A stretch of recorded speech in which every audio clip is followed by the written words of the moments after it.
Initiation à jQuery. Alors, on a créé un site web et nous allons donc créer une page dans ce site web. Donc, ajouter un nouvel élément, une page HTML et on va l'appeler donc index par exemple, comme ça. Voilà, on ajoute et donc on a le squelette de notre page web. La page a été créée et on veut utiliser donc jQuery. Première chose à faire, il faut importer le script jQuery. Deux solutions à ce moment-là, soit on a déjà téléchargé le script jQuery et on l'a quelque part dans son site web et on fait pointer le script sur ce chemin-là. Soit on utilise une version CDN, c'est-à-dire une version en ligne, et pour ça, il existe plusieurs lieux de dépôt pour jQuery.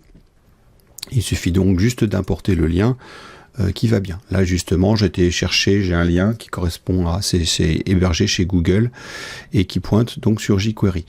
Ça veut dire que le script va être chargé et qu'on pourra donc l'utiliser. D'autre part, je vais mettre un petit peu de contenu dans ma page. Donc là, j'ai préparé ma page qui est dans le document et je vais donc récupérer ce qui est dans cette page-là, dans le body. Voilà, CTRL-C. Je reviens ici et donc CTRL-V pour avoir du contenu dans ma page. Si je lance cette page-là, normalement, vu que j'ai pas instancié de script, on va juste avoir l'allure de la page, on va vérifier ce que ça donne. Voilà, la page arrive et vous voyez, on a une page tout à fait standard qui ne réagit absolument pas. On va donc arrêter ça et nous allons commencer à regarder comment on peut faire interagir le contenu de la page avec l'utilisateur à l'aide de scripts. Donc ici, je vais donc déclarer un script pour ma page. Alors je pourrais écrire un fichier script à côté, mais là pour une meilleure lisibilité, je vais directement incorporer mon script dans l'entête de mon fichier HTML. Voilà, script. Alors maintenant, si on veut appeler une fonction jQuery, comment faut-il faire? En fait, il faut demander au script d'attendre que la bibliothèque jQuery soit chargée et qu'elle soit donc disponible. On doit dire ready. C'est-à-dire qu'en fait, comment on écrit ça? Alors l'écriture longue consiste à écrire en fait $. $, ça fait référence à jQuery en fait. Et donc on va parler dans jQuery du document. Et qu'est-ce que l'on attend du document? C'est qu'il soit ready, c'est-à-dire que finalement et le jQuery et la page HTML soient complètement chargés. À ce moment-là, le script se lancera. Une fois que le document est ready, donc disponible, qu'est-ce que l'on fait? On appelle une fonction. Voilà. Et dans la fonction, on va pouvoir mettre le contenu de ce que l'on veut faire. Donc on met le job ici de la fonction. Et évidemment, quand on a fini, on met un point virgule. Ça veut dire que là, je vais pouvoir écrire ce que je veux faire pour mon travail, donc pour interagir avec la page. Ça, c'est la version, je dirais, longue. On peut écrire une version plus courte, puisque quand on exprime $, en fait, ça sous-entend pour lui que le document est ready. Donc ça, je vais mettre ça en commentaire. Et on va travailler avec la version courte. Donc la version courte, c'est effectivement beaucoup plus court à écrire. Il suffit de taper $. Et entre parenthèses, directement, function. Voilà, donc là, j'ai pas besoin de ça. Et puis ici, j'oublie pas le point virgule. Et là, on va pouvoir écrire directement ce que l'on veut faire avec jQuery. Alors, qu'est-ce qu'on peut faire avec jQuery? On va baisser ça ici pour avoir un petit peu de place et voir ce qui se passe. Alors on va utiliser dans un premier temps les sélecteurs. Qu'est-ce que c'est que les sélecteurs? C'est quelque chose qui va permettre de sélectionner un élément dans ma page. Donc la sélection, le jQuery va naviguer dans le DOM, donc dans l'arbre de construction de notre page web, et va aller pouvoir rechercher un élément qui a un ID particulier ou une classe particulière ou un élément particulier, naviguer, le récupérer et pouvoir travailler avec. Alors par exemple, on a ici un texte qui s'appelle cache-moi, qui a comme ID cache-moi, et effectivement on aimerait bien lancer une action qui consiste à le cacher. Comment on fait? Eh bien on va utiliser le sélecteur, donc on va taper $, donc pour dire qu'on veut utiliser du jQuery, et on va, comme dans les feuilles de style CSS, aller rechercher l'identifiant. Donc dans CSS, quand on veut parler d'un identifiant, d'un ID, on met dièse, et bien là on fait exactement pareil. Donc on met dièse, on met le nom de l'identifiant, de l'ID, donc c'est cache-moi. Voilà, et puis donc qu'est-ce que l'on veut faire avec la balise qui aura comme identifiant cache-moi? Eh bien on veut la cacher, donc il y a une fonction de jQuery qui s'appelle hide, et on passe en argument la durée du temps qu'il va mettre pour se cacher, et la durée l'exprimer en millisecondes. Donc je vais mettre hide 3000, ce qui veut dire qu'il va mettre normalement 3000 millisecondes, c'est-à-dire 3 secondes pour se cacher. Alors est-ce que ça fonctionne ce que je viens de taper? Je lance le navigateur, et on voit que le texte cache-moi a disparu en quelques secondes. Je vais recharger la page pour qu'on voit bien, cache-moi est là, et on voit qu'il disparaît en 3 secondes. Donc ça fonctionne. Alors si par exemple on a tapé du texte et il y a marqué fais-moi devenir vert, et bien en fait ce qu'on va faire, c'est que dès qu'on va cliquer sur le texte, on va modifier le style pour que le texte devienne vert. Alors, comment est-ce qu'on va faire ça? Eh bien on va aller rechercher la div qui a comme identifiant make me green. Donc on va taper $, make me green, donc il m'est proposé, je le prends ici. Alors là, attention, j'ai une fâcheuse tendance à oublier les guillemets. Il faut bien mettre l'expression entre guillemets, sinon ça ne fonctionne pas, et surtout ne pas oublier le dièse. Et ici, on va taper click. C'est-à-dire quand on va cliquer sur le lien, enfin sur la div qui s'appelle make me green. À ce moment-là, c'est une fonction que l'on va appeler. Donc on tape function, voilà. J'oublie pas de mettre le point virgule ici. Et donc que va-t-on faire lorsque l'on va cliquer sur make me green? Eh bien en fait on va prendre la div qui a comme identifiant make me green et on va modifier la propriété CSS background color. Alors comment on fait ça? Eh bien on recherche l'élément qui s'appelle donc make me donc dièse make me green, donc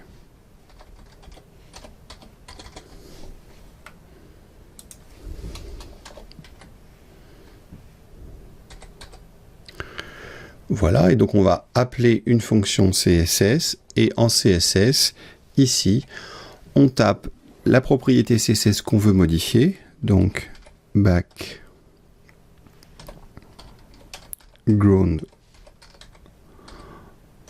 color, et puis on passe une deuxième valeur et on met donc la valeur que l'on veut avoir, green. J'oublie pas le point virgule. Donc normalement ici quand je vais cliquer sur la div qui a make me green, j'appelle la fonction ici, et quelle fonction, qu'est-ce qu'elle va faire cette fonction? Elle va rechercher l'élément qui a comme ID make me green et va modifier la propriété CSS background color. Vérifions tout de suite que cela fonctionne. Voilà, donc le texte est devenu vert quand j'ai cliqué dessus. Hein, je refais l'expérience, je mets ma souris dessus, je clique, et on voit que la div est devenue verte. Voilà, alors on peut aussi, donc là je ferme ça, voilà, et j'arrête. Bien évidemment, si j'ai plusieurs propriétés à modifier, j'ai plutôt intérêt à ce moment-là de créer une classe CSS et d'appeler cette classe CSS pour l'appliquer. Donc si par exemple je veux que la couleur de fond soit verte mais que le texte devienne blanc, je vais donc créer une classe ici. Donc les scripts je vais les laisser et je vais donc créer du style. Voilà. Style. Et je vais créer une classe, donc par exemple fond vert. Là-dedans je fais background color, 2 points. Alors là je vais même me faire un vert un peu moins vert foncé que l'autre. Voilà. Et la color, donc la couleur de face, ça va être, je vais mettre du white, du blanc, comme ça. Et donc là ici, au lieu directement de modifier le style CSS sur l'élément, je vais directement lui appliquer une classe CSS. Et donc ici, je vais faire add class. Et donc je lui ajoute la classe qui s'appelle donc entre parenthèses, donc voilà, et la classe je la passe en disant que c'est la classe fond vert.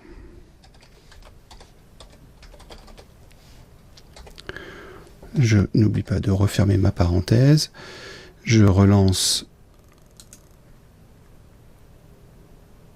ça, et donc on voit qu'on applique la classe directement à notre page. Alors on va fermer ça, là, je ferme ça, hop, voilà. On va regarder maintenant, je vais arrêter aussi le serveur. On va regarder maintenant comment on pourrait faire, enfin ce que jQuery peut apporter au niveau de la mise en page. Alors imaginez maintenant qu'on ait une série d'articles dans notre document et que ces articles ils vont se mettre l'un en dessous de l'autre, mais on voudrait que en alternance un sous l'autre, il y en a un qui soit en couleur grise, enfin couleur de fond grise et l'autre couleur de fond blanc, ce qui permet d'avoir une meilleure lecture. Donc par exemple, je fais article, voilà.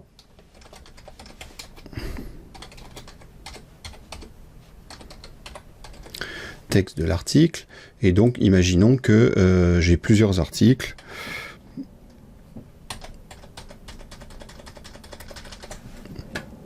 Voilà, donc je refais ma petite mise en page. Voilà, voilà. Donc chaque article, je voudrais qu'il ait une couleur de fond, mais que ça soit en alternance. Celui-ci serait blanc, celui-là serait gris, celui-là serait blanc, celui-là serait gris, etc.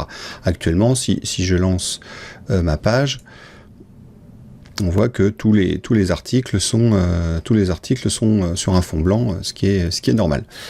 Alors comment est-ce qu'on peut faire ça? On va demander à jQuery.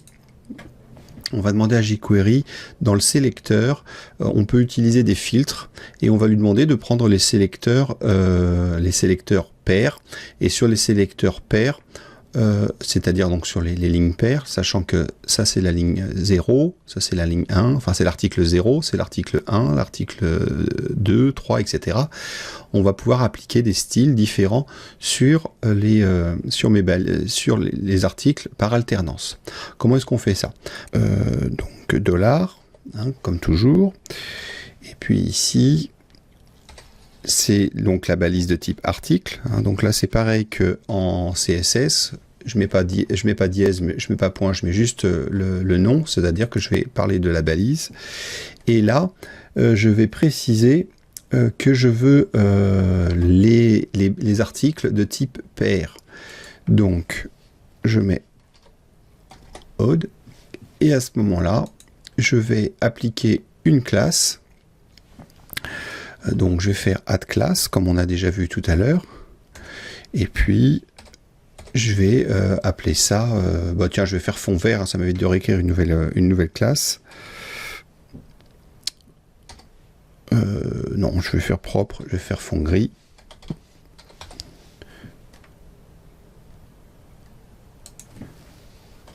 Voilà, et donc je vais créer une